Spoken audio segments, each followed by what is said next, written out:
श्री सच्चिदानंद सद्गुरु साईनाथ महाराज की जय। श्री सच्चिदानंद सद्गुरु अलिवेल मंगम्म सहित भरद्वाज महाराज की जय।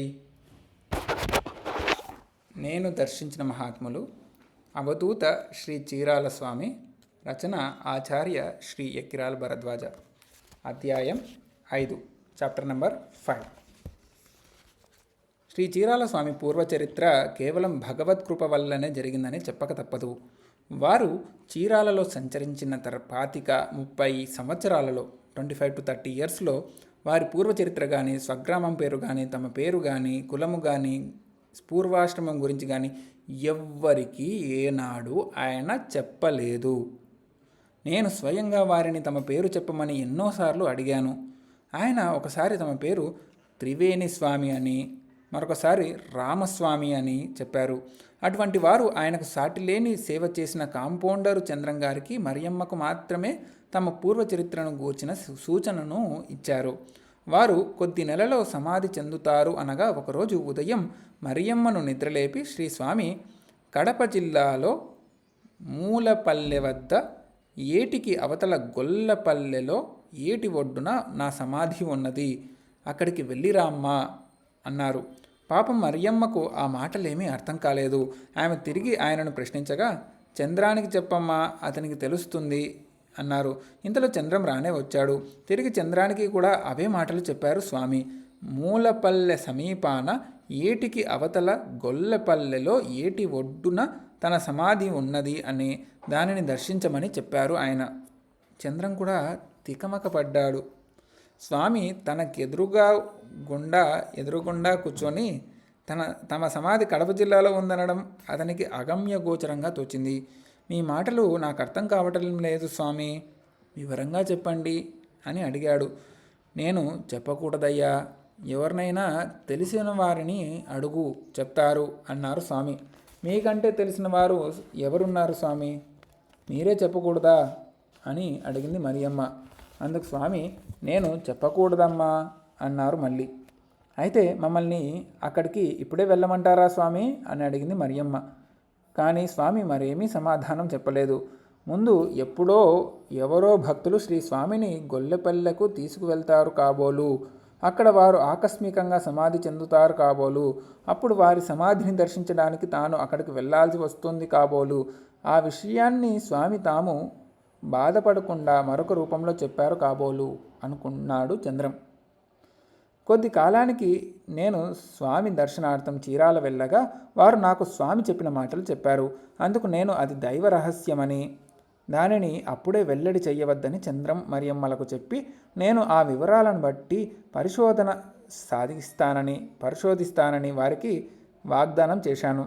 నా ప్రయత్నం ఫలించే లోపలే శ్రీ స్వామి సమాధి చెందారు.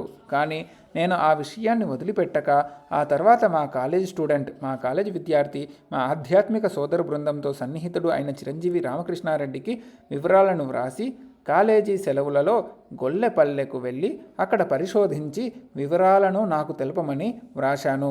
అలాగే చిరంజీవి రామకృష్ణారెడ్డి మూలపల్లెకు వెళ్ళి అక్కడ తాను తెలుసుకున్న విషయాలను ఆగస్టు 27వ తారీఖు 1973 సంవత్సరమున ఈ క్రింది విధంగా నాకు జాబు రాశాడు.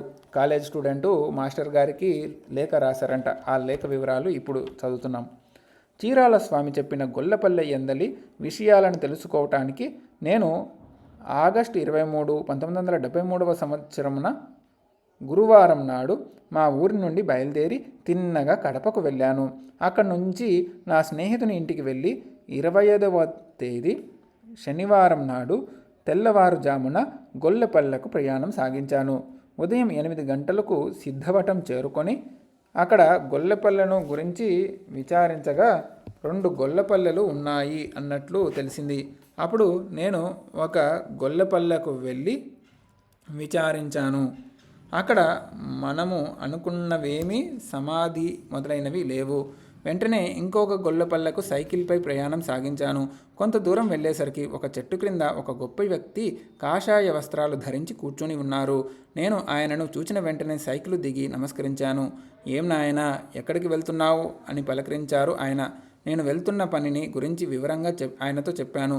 అప్పుడు ఆయన గొల్లపల్లెకు ప్రక్కనే మూలపల్లె ఉన్నదని, ఆ ఊరికి అరఫర్లాంగు దూరంలో ఒక నది ఉందని, ఆ ఏటికి ప్రక్కనే శ్రీ స్వామి సమాధి అయినారని, నన్ను అక్కడికి వెళ్ళమని చెప్పారు. అప్పుడు నేను మూలపల్లె ప్రక్కన కాదు, గొల్లపల్లెలో సమాధి ఉందా అని అడిగాను. అందుకు ఆయన నీకు చెప్పిందెవరు అని ప్రశ్నించారు.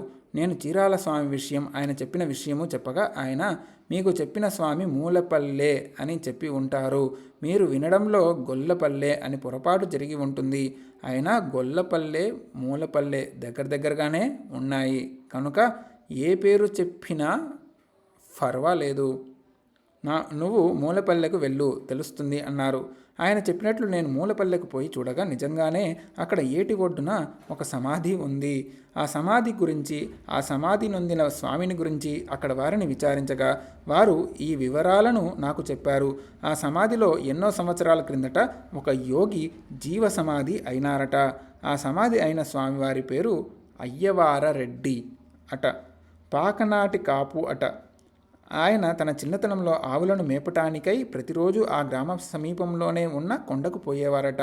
అలా ఆవులను కాస్తుండగా ఆ ఆవులలో ఒకటి సాయంత్రం వరకు మందలోని తిరుగుతూ, సాయంత్రం ఆవులన్నీ తిరిగి వస్తుంటే అది మాత్రం కనిపించకుండా రాత్రిపూట ఎక్కడికో వెళ్ళి తిరిగి ఉదయం మందయందు కలుసుకునేదట.